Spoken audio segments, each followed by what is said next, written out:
मिश्रा आप सबके बीच इतिहास विषय के साथ उपस्थित हूं। सरस्वती ग्रुप ऑफ कॉलेजेस के इस डिजिटल प्लेटफॉर्म पर आप सभी का स्वागत है। आइए हम सभी आज बीए प्रथम वर्ष मध्यकालीन इतिहास जिसका जो चैप्टर है तुगलक वंश के बारे में हम सभी पिछले वीडियो में अध्ययन किए थे। तुगलक वंश के महत्वपूर्ण शासकों में से एक जिसका नाम मोहम्मद बिन तुगलक है और उसे हम शॉर्ट फॉर्म में MBT के नाम से भी जानते हैं। आज हम सभी इस वीडियो के माध्यम से मोहम्मद बिन तुगलक के बारे में जानकारी प्राप्त करेंगे, जिनका कार्यकाल 1325 ईस्वी से लेकर के 1351 ईस्वी तक का कार्यकाल है। इसके बारे में हम सभी आज अध्ययन करेंगे। इस चैप्टर को पढ़ने से हमें किन उद्देश्यों की प्राप्ति होती है उसके बारे में हम सभी चर्चा करें। उद्देश्य जो हमारा है, इस चैप्टर को पढ़ने से हमें मोहम्मद बिन तुगलक के बारे में जानकारी प्राप्त होगी। आइए हम सभी चर्चा करें मोहम्मद बिन तुगलक के बारे में। जैसा कि आपने नोट पे लिखा हुआ है, मोहम्मद बिन तुगलक जिसका कार्यकाल, इसको ध्यान से पढ़िए आप लोग।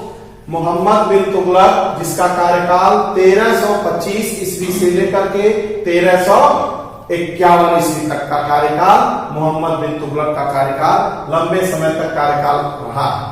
लगभग 25-26 साल तक मोहम्मद बिन तुगलक ने अपने कार्यों से अपनी प्रजा को प्रभावित किया और तुगलक वंश के साम्राज्य को सुदूर क्षेत्रों तक फैलाने में अपनी महती भूमिका का निर्वहन किया। परिचय: मोहम्मद बिन तुगलक के पिता का नाम गाजी मलिक यानी कि गयासुद्दीन तुगलक था, जो खिलजी शासकों के अधीन सीमांत क्षेत्रों का एक शासक हुआ करता था। और इसके साथ साथ मोहम्मद बिन तुगलक गाजी मलिक का ज्येष्ठ पुत्र था। ज्येष्ठ का मतलब सबसे बड़ा पुत्र था, जिसके नाते मोहम्मद बिन तुगलक की रहन सहन, शिक्षा दीक्षा बड़े अच्छे ढंग से उसको प्रदान की गई। विशेष रूप से सैनिक शिक्षा मोहम्मद बिन तुगलक को प्रदान की गई, जिसमें वह सिद्धहस्त हासिल प्राप्त किया। इसके साथ साथ मोहम्मद बिन तुगलक का जो प्रारंभिक नाम है वह है फखरुद्दीन मोहम्मद जूना खां। फखरुद्दीन मोहम्मद जूना खां, हम लोग इसे शॉर्ट फॉर्म में जूना खां के नाम से भी जानते हैं। प्रारंभ में यह अपने पिता का सहयोगी भी रहा। जहां भी चूंकि तुगलक वंश की जब स्थापना हुई और गाजी मलिक संस्थापक के रूप में जब हमारे सामने प्रस्तुत होते हैं, तो बाल्यकाल से ही जब मोहम्मद बिन तुगलक सैन्य सेवा लगा देने, ऐसे में वह अपने पिता के सहयोगी के रूप में लगातार उसके साथ रहता था। ऐसे में खिलजी वंश में सीमांत क्षेत्रों में जो उसका पिता, जिसका नाम गाजी मलिक था, ने खिलजी साम्राज्य में एक अपनी अमिट छाप छोड़ रखा था। कैसे? जैसे उन्होंने मंगोलों का आक्रमण अलाउद्दीन खिलजी के शासनकाल में लगातार हो रहे थे। ऐसे समय में गयासुद्दीन तुगलक ने मंगोल आक्रमण से दिल्ली सल्तनत को एक सुदृढ़ आधारशिला प्रदान की। इसके साथ ही साथ सुदृढ़ आधारशिला प्रदान करने के साथ साथ उसके खुद के यश और सम्मान में दिन प्रतिदिन उत्तरोत्तर वृद्धि होता चला गया। इसके साथ ही साथ हम मोहम्मद बिन तुगलक की हम बात करते हैं कि उसका उत्कर्ष खुसरो खां, जो कि प्रधानमंत्री था, किसका? मैंने पिछले वीडियो में भी बताया था, यह खिलजी वंश के अंतिम शासक कुतुबुद्दीन मुबारक खिलजी का प्रधानमंत्री था और इसने ही अंतिम खिलजी वंश की हत्या करके दिल्ली सल्तनत की गद्दी को प्राप्त किया था। लेकिन गाजी मलिक यानी कि गयासुद्दीन तुगलक ने खुसरो खां से वह पद गद्दी छीन करके तुगलक वंश की स्थापना की।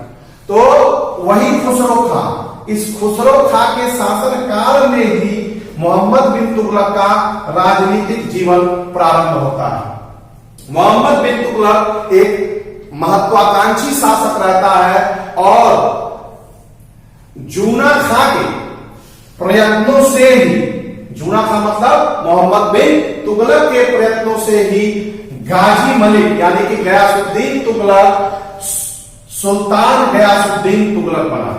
लगातार परामर्श लेता था गयासुद्दीन तुगलक अपने पुत्र यानी कि जूना खां से और इन प्रयत्नों, इन परामर्शों की का ही देन था जिसका परिणत वह सुल्तान के रूप में गद्दी पर बैठा। जब गद्दी पर बैठा गाजी मलिक, बैठने के बाद जूना खां यानी कि मोहम्मद बिन तुगलक के पद और प्रतिष्ठा में भी वृद्धि होनी प्रारंभ हो गई। सुल्तान जब गयासुद्दीन तुगलक दिल्ली सल्तनत की गद्दी पर बैठा और बैठने के बाद उसने मोहम्मद बिन तुगलक को अपना युवराज, उत्तराधिकारी घोषित किया और उसके साथ ही साथ मोहम्मद बिन तुगलक को उलुग खां की उपाधि से भी विभूषित किया। अपने पिता के काल में ही, ये सब होने के बाद अपने पिता के शासन काल में मोहम्मद बिन तुगलक वारंगल आक्रमण के लिए निकल पड़ा। लेकिन उस आक्रमण में, चूंकि उसका पहला आक्रमण था, इस आक्रमण में उसे सफलता नहीं मिली। इस आक्रमण में मोहम्मद बिन तुगलक को असफलता हाथ लगी और इस असफलता के साथ ही साथ वो अंदर ही अंदर अपने पिता यानी कि गाजी मलिक यानी कि गयासुद्दीन तुगलक के विरुद्ध षड्यंत्र रचना प्रारंभ कर दिया।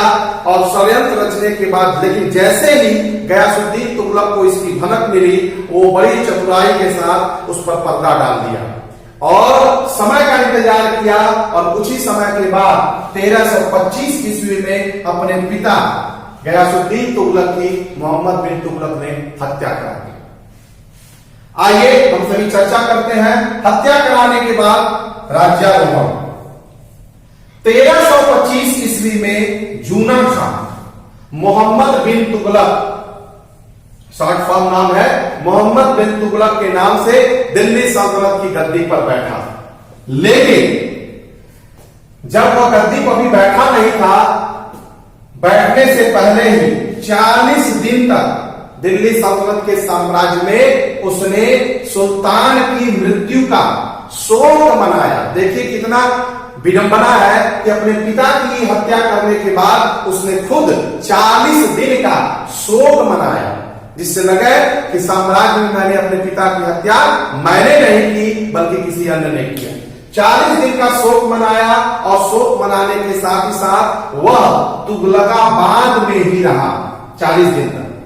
यह समय समाप्त होने के बाद बड़े धूमधाम से, बड़े ठाट बाट के साथ बलबन के लाल किले में स्थित सिंहासन पर जाकर के बैठा और अपना राज तिलक कराया और पूरे दिल्ली साम्राज्य को फूलों से, मालाओं से सज धज कर तैयार करा दिया और इसके साथ साथ अपने प्रजा और अमीर वर्ग में सोने और चांदी को उन्मुक्त हाथों से वितरित किया। जैसे लग रहा था कि कौन सा इतना बहुत बड़ा साम्राज्य उसे हासिल हो गया है, बहुत बड़ी उपलब्धि हासिल हो चुकी थी। लेकिन देखा जाए यह एक अपने पिता का हत्यारा साबित होता है और अपने पिता की हत्या करके 40 दिन का शोक भी मना करके और उन्मुक्त हाथों से अपनी प्रजा और अमीरों को सोने, चांदी, हीरे, जवाहरात उन्मुक्त हाथों से लुटाता है और अपने आप को सुल्तान के पद पर सुशोभित होता है। इसके साथ ही साथ हम सभी देखते हैं इस चैप्टर से कौन कौन से महत्वपूर्ण प्रश्न बन सकते हैं। जैसे प्रश्न पूछ सकता है कि मोहम्मद बिन तुगलक का प्रारंभिक नाम या बचपन का नाम क्या था, तो जूना खां। दिल्ली सल्तनत की गद्दी पर मोहम्मद बिन तुगलक कब बैठा, 1325 से 1351 ईस्वी में। यह भी प्रश्न पूछ सकता है कि उलुग खां की उपाधि से कौन विभूषित था? तो मोहम्मद बिन तुगलक। मोहम्मद बिन तुगलक का प्रथम आक्रमण कौन सा था अपने पिता के शासनकाल में? तो वह था वारंगल आक्रमण। हालांकि इस युद्ध में वह असफल साबित हुआ था। फिर प्रश्न ये भी पूछ सकता है कि मोहम्मद बिन तुगलक दिल्ली सल्तनत का सुल्तान कब बैठा? तो 1325 ईस्वी में। गयासुद्दीन तुगलक की हत्या किसने की? तो मोहम्मद बिन तुगलक ने ही गयासुद्दीन तुगलक की हत्या करके दिल्ली सल्तनत की गद्दी पर बैठा। हम सभी फिर आपसे नेक्स्ट वीडियो में मिलते हैं। Thank you.